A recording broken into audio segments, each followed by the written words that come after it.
Introduce you to Susan Lataille. Is it Lataille or Lataille, Susan? It's Lataille. Lataille. So I got that totally wrong. I want to introduce Susan. And I've got her first name right.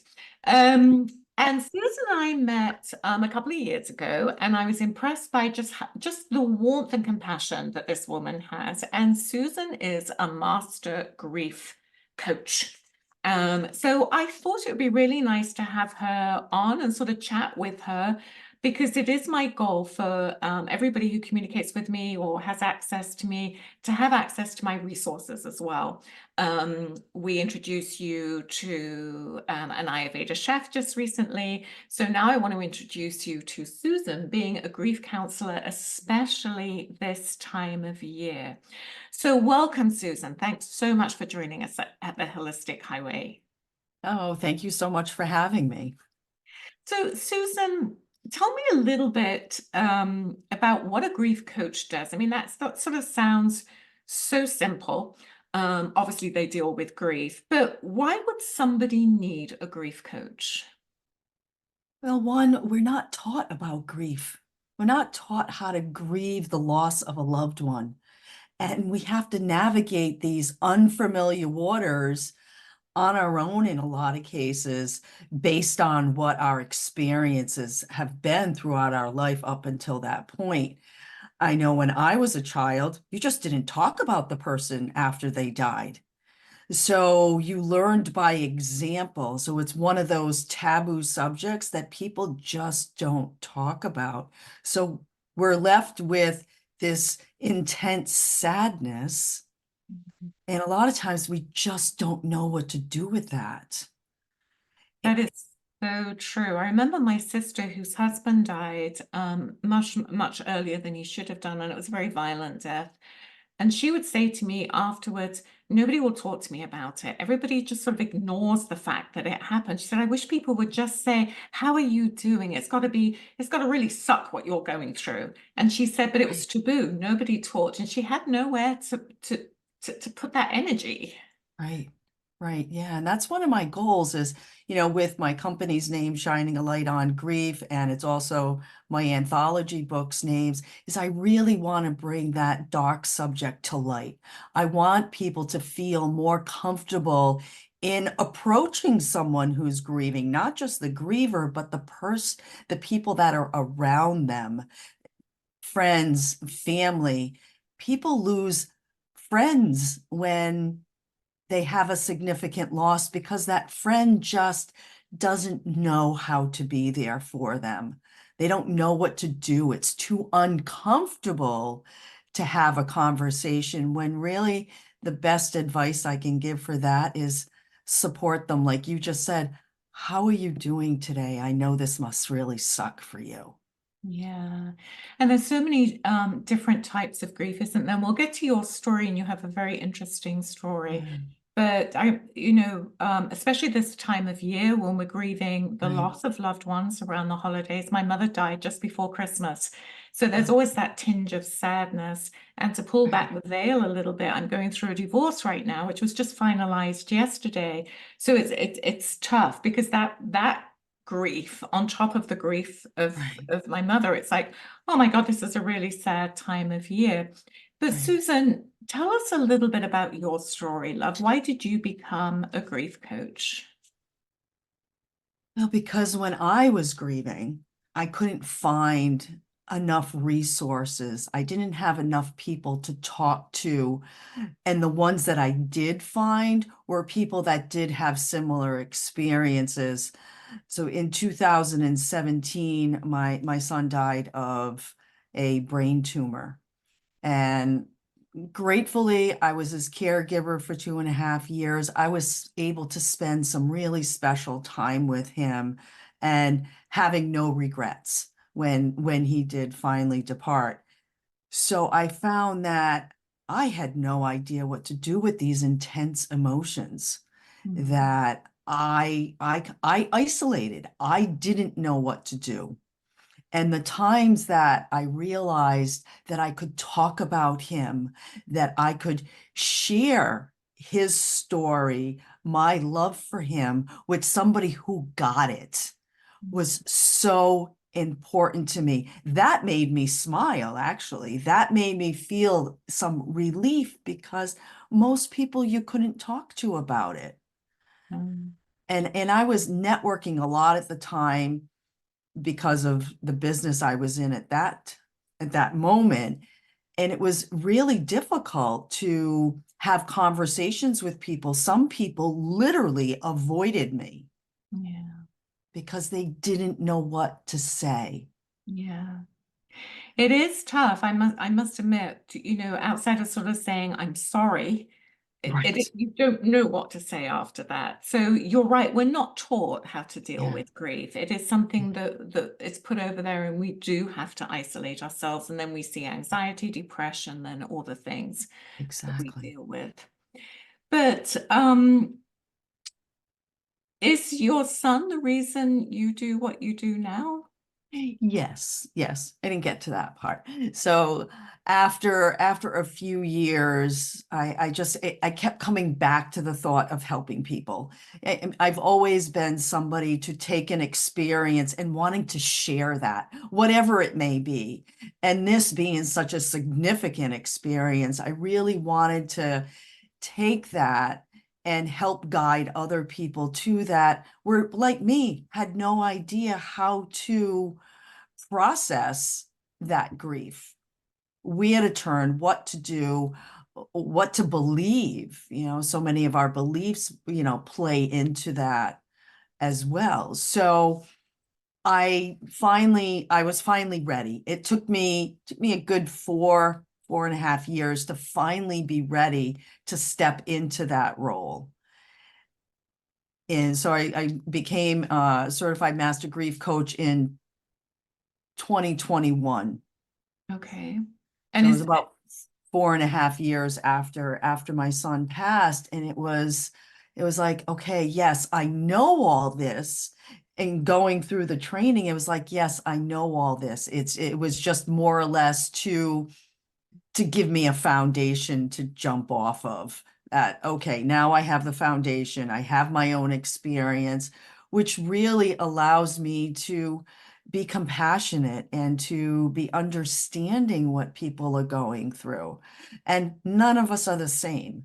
That's the big thing, is we all grieve differently. And why wouldn't we? We're all so different in everything else. yeah, So yeah. of course that is too. And it goes back to those, how we were brought up, what we've already seen, losses maybe that we already have, the examples that, parents or families gave as we were growing up, or belief systems that they instilled in us, all play into that role of how we grieve, never mind the relationship that we had with that person.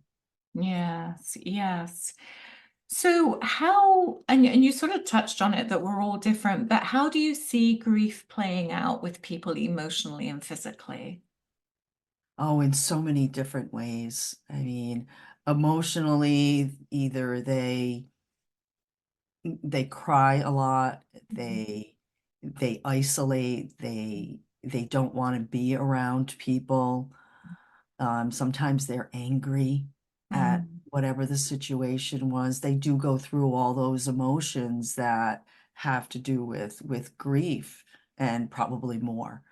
And again, it depends on the situation and who the person was. So I, it's always different. It's really, really different. And it still amazes me how different each story is. yeah, And I think that's what fascinates me about this work, is the stories for one, and on the other side of that, the resilience of people, yes. of how they are able to have sometimes numerous losses, Mhm. or the way it happened, or the way, there's so many factors that can go into that.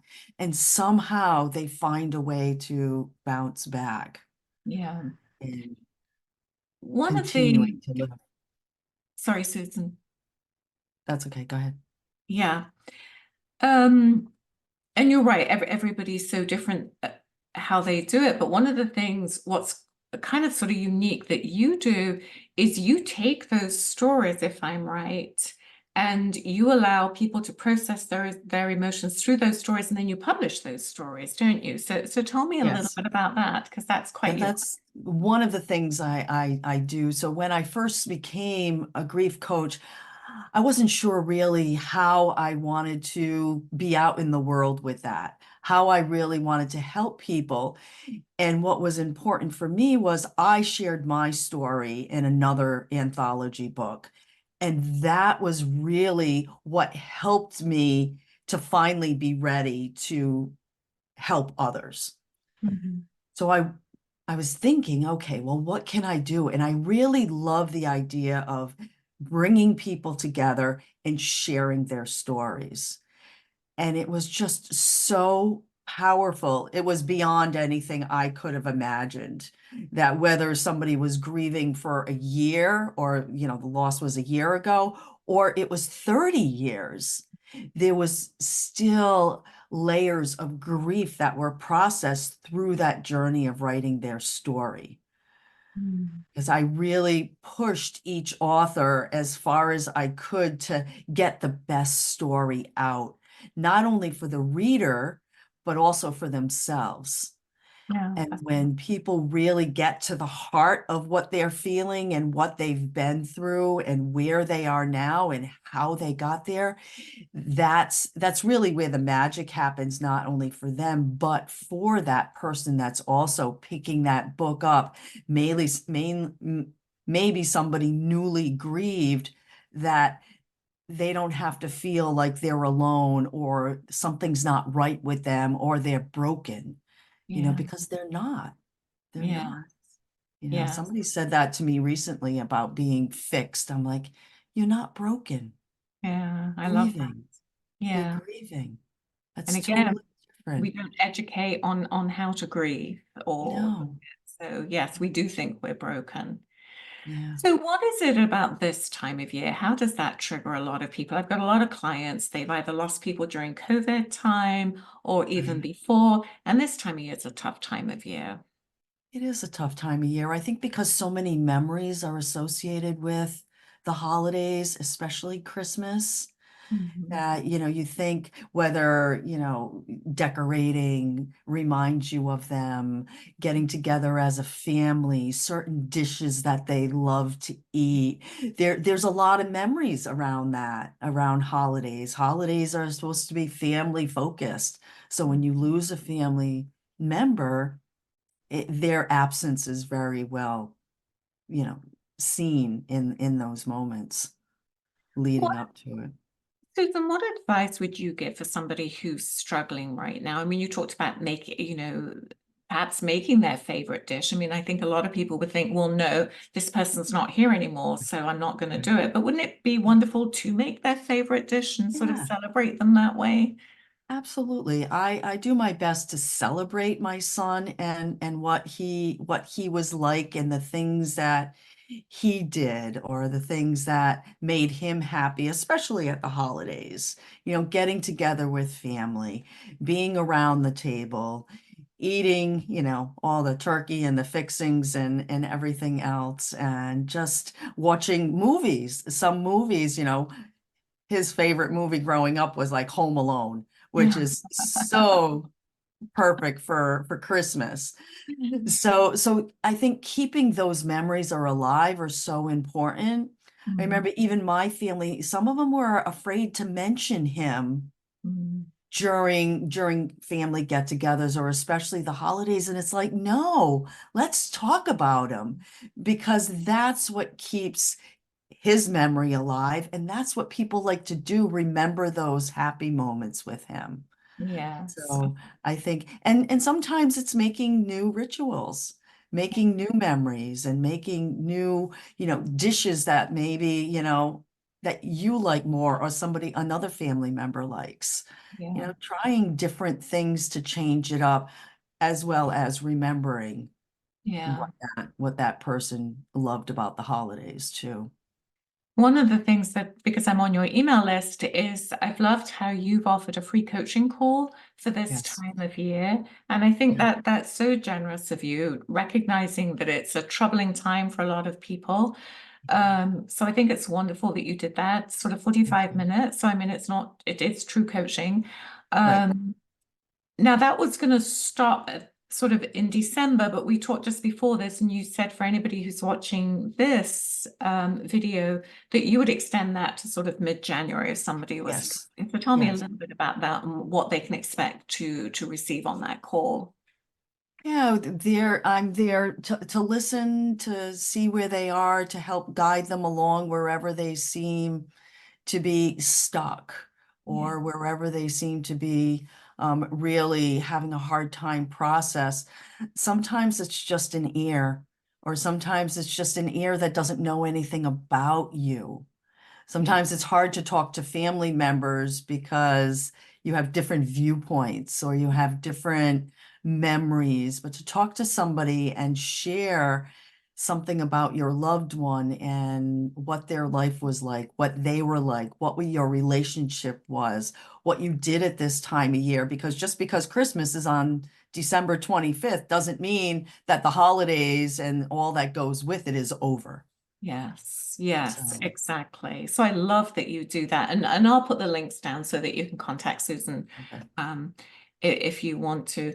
Now, you also do a 6-week intensive coaching program. Tell us a little bit about that, Yeah. Susan. So after working with my writers and seeing such huge healing, really, the writing is just cathartic and healing and seeing the results of what they were going through, I realized that it would be a good idea to just offer to individuals who may not want to write their story and have it published, that it's just a great modality to use to help process in as you're going along this journey. And so I use the same platform, so to speak, where they have homework. They go through 6 weeks of writing and answering questions that I pose to them after I learn more about them. And I've also added on to that now where I'm also going to give 4 monthly calls Right. um, in month intervals after those 6 weeks, just to make sure that there's nothing lingering, that I feel that that's important too. And that's been really helpful to just keep checking in because I get to know these people so well. Some of that's selfish because then I miss them. I know. I call it our bittersweet when we do our transition calls here at the end of a year with somebody, and it's like we've been with you for a year. We know you quite intimately. We don't want to say goodbye. How can we keep Right. you? So I love Well, it that you check in because it's not just do the course and 6 weeks you're done, you're cured, and right. lovely that you sort of check in there. So give us your business again, your name, Susan. How can people find you? So my name's Susan Lataille, and my company is Shining a Light on Grief, and you can find me at shiningalightongrief.com. You can also email me at susan@susanlataille.com.